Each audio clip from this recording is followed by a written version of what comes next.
4 अगस्त को air India की एक फ्लाइट थाईलैंड के फुकेट से उड़ी, उसे दिल्ली में लैंड करना था। फ्लाइट ट्रैकिंग डेटा के अनुसार सुबह 11 बजे यह दिल्ली में लैंड भी हुई, लेकिन वैसे नहीं जैसे किसी फ्लाइट को लैंड होना चाहिए। मालूम पड़ा कि बीच रास्ते में इस फ्लाइट को भयानक टर्बुलेंस का सामना करना पड़ा, और इतना ही नहीं, एक समय पर जहाज अचानक लगभग 300 फीट नीचे ड्रॉप हो गया। इस टर्बुलेंस और प्लेन के हवा में नीचे गिरने के चलते फ्लाइट क्रू के 4 मेंबर समेत कुल 17 लोग अस्पताल भेजे गए। इन घायल लोगों में विदेशी नागरिक भी शामिल थे।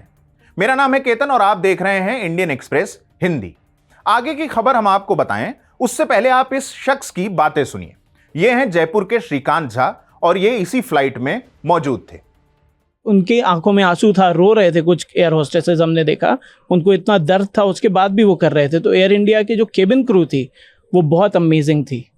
लेकिन मैं सेम चीज़ पायलट्स के लिए नहीं बोल सकता, क्योंकि हमारे सामने नहीं थे, और उनमें से एक पायलट थे जो कि उनका डिमीनर अच्छा नहीं था। डिमीनर अगर बोला जाए कि जो पहनावा होता है, जो हम लोग नॉर्मली पायलट्स को देखते हैं। मैं करीब 20 साल से इंटरनेशनल ट्रैवल कर रहा हूँ। हम लोग अमेरिका रहते हैं, हम लोग यहाँ इंडिया में अभी आए हुए हैं, छुट्टियों के लिए आए हुए हैं, और हम लोगों ने इतने पायलट्स देखे हैं हर जगह, हर कंट्री के, इवन इंडिया के। बहुत डिग्निफाइड जॉब है, रोल है, लोग अच्छे से ड्रेस होके आते हैं, एक डिग्निटी मेंटेन करते हैं। The pilot was not dressed well. Untucked shirt था, क्रीज शर्ट था, बिखरे हुए बाल थे। इसके बाद भी जब दुर्घटना हुई, नेक्स्ट जो पायलट को बात भी करना चाहिए लोगों के साथ, या उन थोड़ा एम्पैथी दिखाना चाहिए, जो भी है। May be the pilot was also panicked, लेकिन कुछ जो बात करने का तरीका होता है वो नहीं दिखा। जो बात करा भी और जो अनाउंस करा उसके अंदर भी कुछ थ्रेटनिंग टाइप का ही टोन लग रहा था। It was more like boss, tone इस तरीके का था कि बॉस आप लोग सोशल मीडिया में कुछ डालना मत, आपका भी खराब होगा, मेरा भी खराब होगा, ये बात का बतंगड़ बन जाता है। व्हाटएवर दैट वाज, वो सब नहीं करना चाहिए।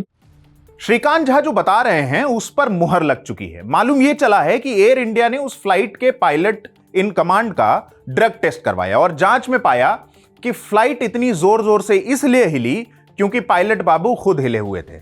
उनके शारीरिक सिस्टम में गांजा पाया गया, टेक्निकल टर्म्स में found positive for marijuana. Plane नीचे गिर रहा था क्योंकि पायलट हाई थे। 4 अगस्त को बीच हवा में जो यह घटना हुई थी उसे बेहद गंभीरता से लिया गया था। एयरक्राफ्ट एक्सीडेंट इन्वेस्टिगेशन ब्यूरो यानी AAIB इसकी जांच कर रहा है। इंडियन एक्सप्रेस के सूत्रों के मुताबिक 11 अगस्त को CEO कैम्पबेल विल्सन की अगुवाई में एयर इंडिया के मैनेजमेंट ने सिविल एविएशन मिनिस्ट्री के आला अधिकारियों से मुलाकात की। इसी मीटिंग के दौरान पायलट की टेस्ट रिपोर्ट के बारे में जानकारी सामने आई।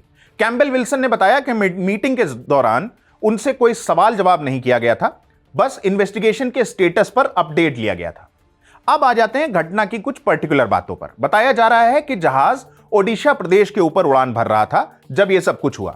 पायलटों को प्लेन के हाइड्रोलिक से जुड़ी कुछ गड़बड़ियों के संकेत मिले, जिसके बाद कॉकपिट में उन्हें वार्निंग्स भी मिली। हालांकि कुछ पायलट्स का ऐसा भी कहना है कि एयरबस A320 जो ये जहाज था, इसमें हाइड्रोलिक्स की संभावनाएं लगभग न के बराबर होती हैं। वैसे तो गांजे के असर में फ्लाइट उड़ाना भी न के बराबर ही होना चाहिए था, लेकिन चलिए ठीक है। इस मामले की जांच पहले DGCA यानी directorate general of civil aviation कर रही थी, लेकिन फिर इस घटना को सीरियस इंसिडेंट की कैटेगरी में रख दिया गया और इसकी जांच AAIB को दे दी गई। कवि अमिताभ भट्टाचार्य ने कहा कि समस्याओं की मिडिल फिंगर पर समाधान की अंगूठी बाबा जी की बूटी। लेकिन यह बूटी गलत वक्त और गलत जगह पर ले ली जाए तो ऐसा होता है कि जहाज झटका खाने लगता है, हवा में नीचे गिरने लगता है और 17 लोग अस्पताल पहुंच जाते हैं। इसलिए सावधान रहें, सतर्क रहें और देखते रहें इंडियन एक्सप्रेस हिंदी।